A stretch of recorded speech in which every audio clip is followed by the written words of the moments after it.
part about St. Patrick's Day is mint chocolate. So today we're gonna show you how to make mint chocolate cupcakes. This is our baker's request, devil's food cake. Now, we've baked it off the other day and we are going to cut out the center with an 1-inch cutter.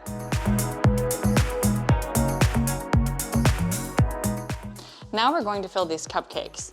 For a fun treat, we're not going to fill them with a filling. We are going to instead use crushed Andes mints. So these are little creme de menthes, and we're gonna fill those on the inside of our cupcakes for a fun play on a piñata cupcake. We're going to show you how to do 4 gourmet designs with only 3 piping tips and 3 colors.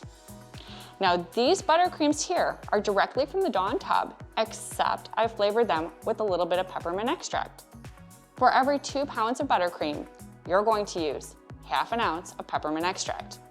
This is my Dawn white buttercream, my Dawn light green buttercream, and finally my Dawn emerald green buttercream. We will garnish these cupcakes with several different sprinkles. These 2 here are perennial favorites. You can get them year round. White nonpareils and green decorettes. These 2 here are our seasonal collection. We've got green shamrocks and our shamrock blend.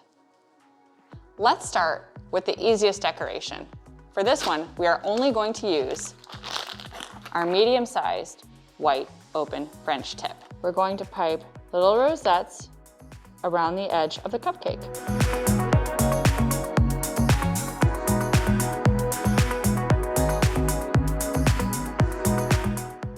For our second seasonal cupcake design, we're going to start with a large open star tip.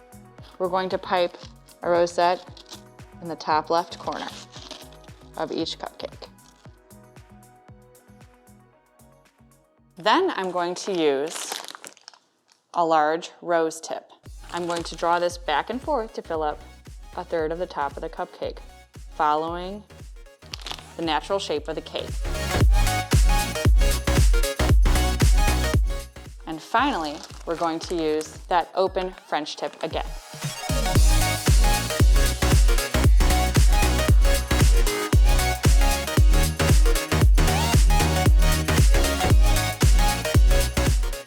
Look how upscale those cupcakes look, and it only took a moment to decorate.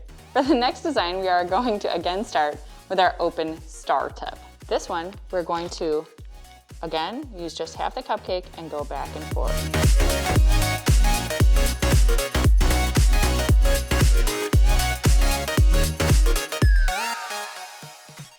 After that, we're going to do a half stripe, similar to the other cupcake using the rose tip, but not quite as far around.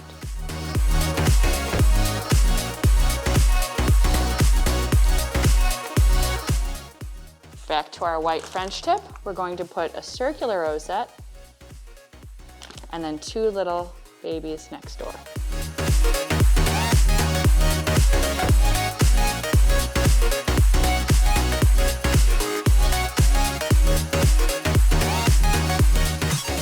So you can see we are still feeling really gourmet and upscale, but these are very easy piping techniques. And for our last cupcake, again, we start with the biggest tip first. You notice how I'm doing that every time. That's because the biggest tip is the hardest thing to get on, so we do that first. So this one, we're gonna pipe a shell border in 3s. 1, 2, 3.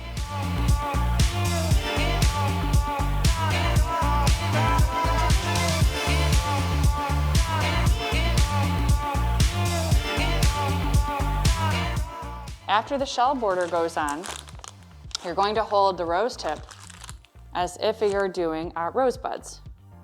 So 1, 2, 3, 4, 5. 1, 2, 3, 4, 5. Notice how I'm counting? That's on purpose because odd numbers are more pleasing to the eye. Okay? Once those are on, we're gonna give it 3 peaks using that white tip again.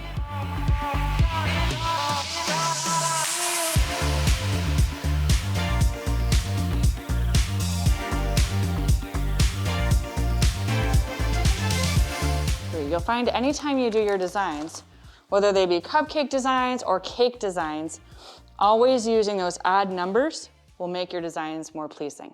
Now it's time to decorate the cupcakes. We're gonna use this shamrock blend on our white cupcakes. And these suddenly go from being a pretty cupcake to being a St. Patrick's Day cupcake. Our next one here, we're going to use a combination of 2 different kinds. We're gonna put the white nonpareils just on the green, on our rosette in the middle here. And then we're gonna use our shamrocks on the light green and the white. Our next one here, we are just going to use a little bit of the dark green decorettes. These are nice to get in if you don't wanna get in specialty seasonal sprinkles. We have these ones year round, just like the white nonpareils. And then the last one, we're gonna do another combination of those white and green. So the white nonpareils on the green, and then we're gonna go ahead and use the shamrocks again on the white.